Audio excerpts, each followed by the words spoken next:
Fala, amigo tricolor, tudo bem com você?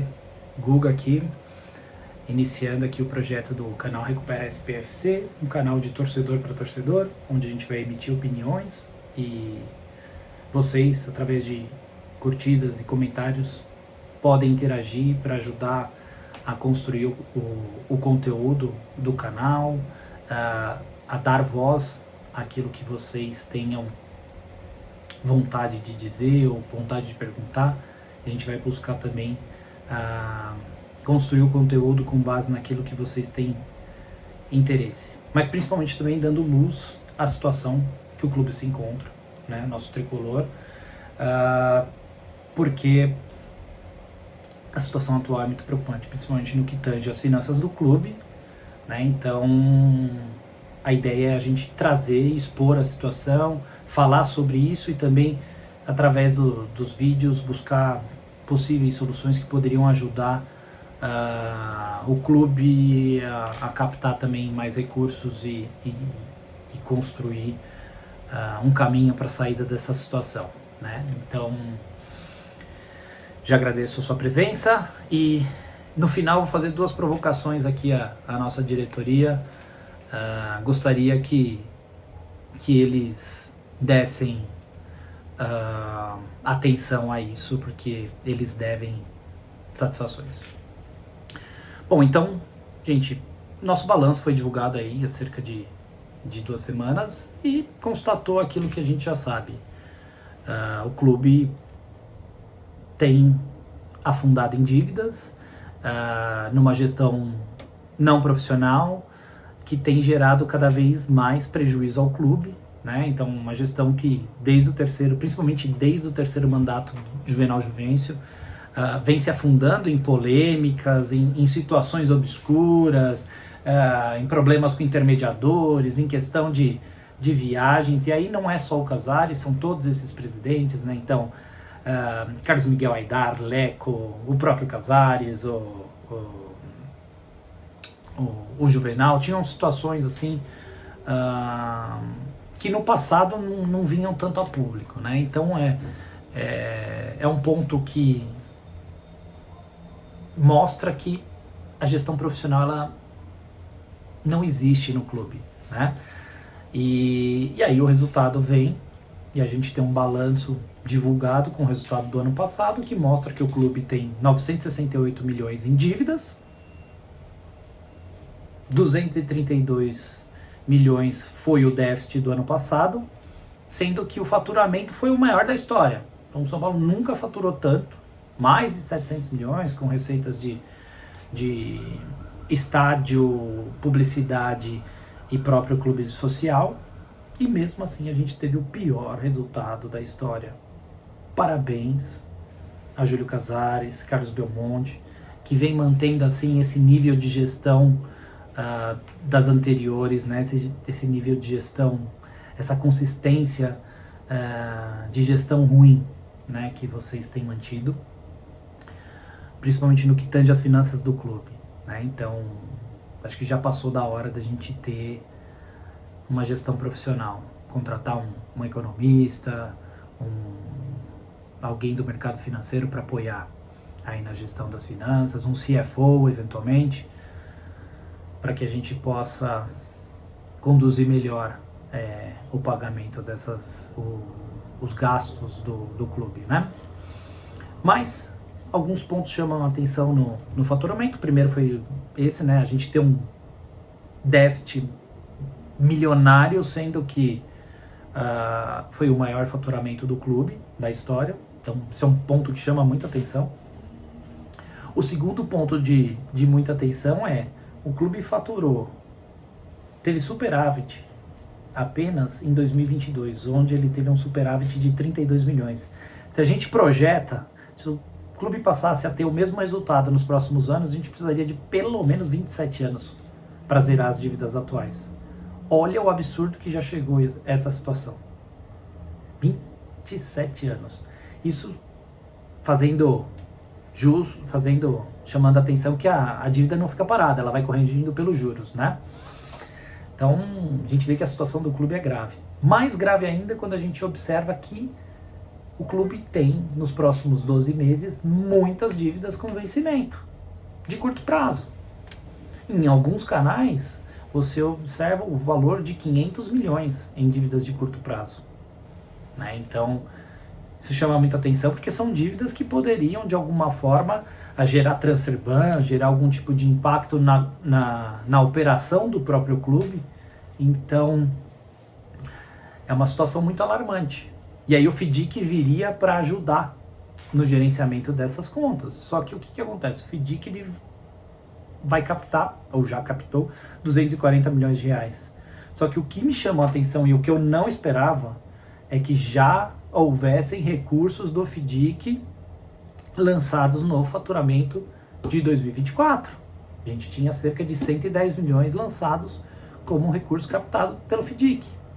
Isso foi um ponto que chamou minha atenção, porque eu achei que isso estaria lançado só no ano que vem, os 240 milhões.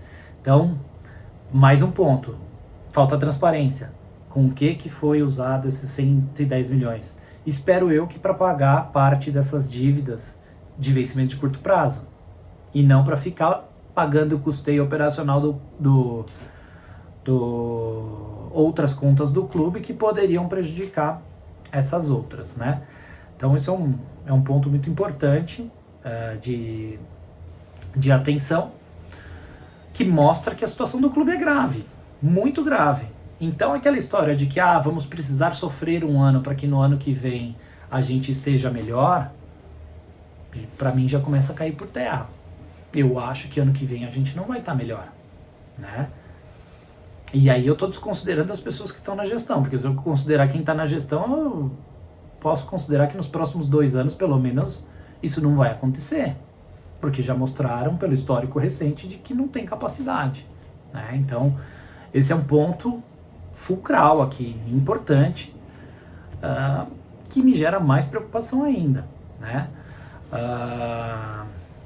Um outro ponto que preocupa muito é a quantidade de dívidas bancárias, né? Essas dívidas, conforme o clube vai se tornando mais devedor, essas dívidas aumentam muito os juros, porque o São Paulo vai pegando novos empréstimos, e aí é perfil de risco. Quanto mais risco de não pagamento, mais caro fica o empréstimo. Então, mais alto os valores das dívidas e mais ela vai subir ao longo dos próximos anos. E com aquilo que o São Paulo tem para pagar sem ter dinheiro disponível atualmente, o que você acha que será a solução? Recorrer a novos empréstimos, recorrer a empréstimo com empresários, outras fontes de renda. Então, isso é um ponto que é central. Então, essa história de que ano que vem, meio do ano que vem, a gente vai estar melhor, não acredito nisso. Cara, sinceramente, não vejo isso acontecendo do ponto de vista financeiro, tá? E me preocupa muito que esse ano a gente já ouviu alguns flertes com a possibilidade de romper com o FDIC, né? Então, essa diferença entre diretoria de futebol e presidência que gera mais preocupação ainda, né? Então, falta o foco em resolver o problema financeiro do clube e cortar os gastos que não são essenciais, né? Acho que viagem de conselheiro não é essencial, a gente tem que ter atenção com os contratos de intermediação, que a gente nunca sabe quem são as empresas, a gente nunca tem acesso aos contratos, tem as cláusulas de privacidade. Então, os valores não são, a gente não sabe quais são os valores reais, todo mundo fala que é o maior contrato, mas teve intermediação, não teve, quem que é, que tipo de relação que tem com a diretoria, a gente também nunca sabe, né? Então, jogadores que são vendidos da base e a gente nunca nem sequer ouviu falar e depois entra lançado como verba de faturamento da empresa, então, do São Paulo. Então, são pontos de atenção. E outra coisa, né, gente? A gente observa nesse faturamento, nesse balanço, que houve um erro contábil, né? Se projetou receber 30 milhões a mais do que de fato foi recebido. E aí eu te falo que aí é um ponto que me incomoda nos últimos anos, nas últimas projeções financeiras do clube, que é a questão do fantasionismo, né? Chapeuzinho Vermelho chora com os balanços, com os budgets que o São Paulo faz. Porque o clube chega lá e projeta que vai chegar na semifinal da Libertadores, que projeta que vai chegar nas quartas de final da Copa do Brasil e conta com esse dinheiro. Aí não chega, o dinheiro não entra, ele não tem que justificar essa projeção. Além disso, o São Paulo, e aí não é uma crítica ao São Paulo, porque todo clube que não é o Palmeiras e o Flamengo precisa vender jogador para fechar balanço. Hoje, infelizmente, essa é a situação real. Só que o problema é que vende-se jogador, apaga-se o incêndio e não resolve-se a questão central. Então você continua devendo e com os juros absurdos. Só que qual que é o ponto que incomoda? Quando o São Paulo faz a projeção financeira, ele coloca tantos milhões com venda de jogadores, contando que vai vender, desconsiderando questões de mercado que poderiam avaliar por valor menor os jogadores que ele pretende vender, lesões, que foi o que aconteceu com Pablo Maia e Rodrigo Nestor quando seriam vendidos. Então o São Paulo parte e toma decisões sobre os destinos do seu futebol, os gastos que vai empreender com o futebol, com base numa peça de orçamento que ele não sabe se vai conseguir executar. Então tá errado. Tem que partir para um orçamento real, aquilo que é líquido. O que é líquido? O que você vai receber com certeza. As verbas dos patrocínios, se não tiverem sido antecipadas, as verbas de entrada com estádio, mas aí com estádio você tem que considerar a média dos últimos anos, não pode imaginar que você vai lotar todo jogo. Então tem que fazer uma peça de orçamento mais realista. E é tudo que o São Paulo não faz, né? Então a gente vê uma série de problemas e aí a gente tem que, como torcedor, começar a cobrar que os nossos gestores, que não vão mudar, gente, infelizmente, eles mesmos votam para mudança, de estatuto, então eles não vão mudar. Então são eles que vão ter que empreender essa mudança. Então eles vão ter que mudar a cabeça deles. E para eles mudarem a cabeça deles, eles precisam que a torcida cobre. Então é o nosso papel cobrar uma mudança de postura, uma gestão mais profissional, com profissionais capacitados e principalmente transparência. Júlio Casares, você não dá entrevista coletiva há não sei quantos anos. Acho que em todos os seus 2 mandatos, nos 4 anos de mandato, você deu 2 entrevistas coletivas e foram uma foi sobre a Universidade do São Paulo e a outra foi, se não me equivoco, chegada de algum jogador. E aí você já sai. Então, tá na hora de você falar. Não adianta só ir para a TNT e dar uma entrevista onde certamente a Priscila foi brifada sobre o que ela podia perguntar e o que ela não podia perguntar. Então faça uma coletiva. Fale sobre a situação do clube e como você pretende resolver a situação do clube. Mostre, através de atitudes suas, que você tem compromisso com a responsabilidade fiscal. Não adianta falar que tem compromisso e aí tem conselheiro, 4, 5 conselheiros viajando com o time. Não adianta falar que tem compromisso com o clube e não dar entrevista coletiva. Ah, mas você está muito cansado porque você está sempre representando o clube. Ninguém foi na tua casa, pegou você e falou: Casares, você vai ser o presidente do clube. Ninguém te colocou aí.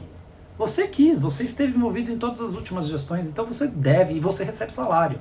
Vocês mudaram o estatuto, o presidente recebe salário. Então você deve satisfação ao torcedor tricolor. E para terminar, queria agradecer a todos que chegaram até aqui. Se puder, curte, comenta, pode fazer sugestões, críticas, todas serão bem recebidas, sugestões de conteúdo. A gente quer de fato construir um canal pro torcedor de São Paulo, como outros já têm, mas tentando trazer um pouquinho de luz a essa situação do clube que parece que está sendo sanada, mas que de fato não está tendo o devido encaminhamento, tá bom? Então um grande abraço a todos, fiquem com Deus e até o próximo vídeo.